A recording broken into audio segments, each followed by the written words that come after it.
બનાसकांठा आम संस्कृत भारती समग्र विश्व में काम करी रही है, जे लोको सुधी संस्कृत भाषाનું અધ્યયન કરાવી રહી છે તથા લોકોને સંસ્કૃતમાં બોલતા કરી રહી છે।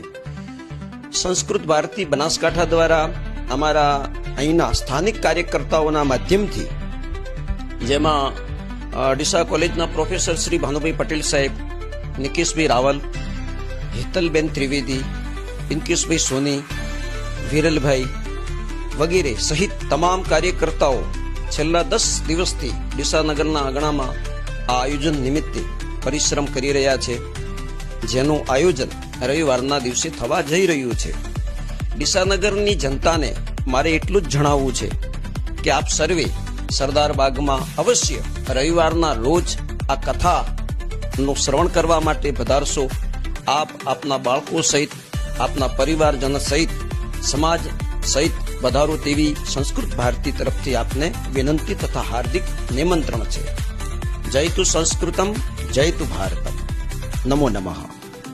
ડીસામાં યોજાનારી આ સંસ્કૃત કથા માત્ર એક ધાર્મિક આયોજન નથી, પરંતુ તે ભાષાકીય પુનરુત્થાનનું એક મહત્વનું સોપાન છે। જ્યારે આપણે સંસ્કૃતને અપનાવીશું ત્યારે જ આપણી સનાતન પરંપરાઓ સુરક્ષિત રહેશે। આ પ્રેરણાદાયી આયોજન બદલ સંચાલકોની કામગીરી ખરેખર બિરદાવવા લાયક છે। આશા રાખીએ કે આ કથા બાદ યુવા પેઢીમાં સંસ્કૃત ભાષા પ્રત્યે નવો ઉત્સાહ અને ગૌરવ જાગશે।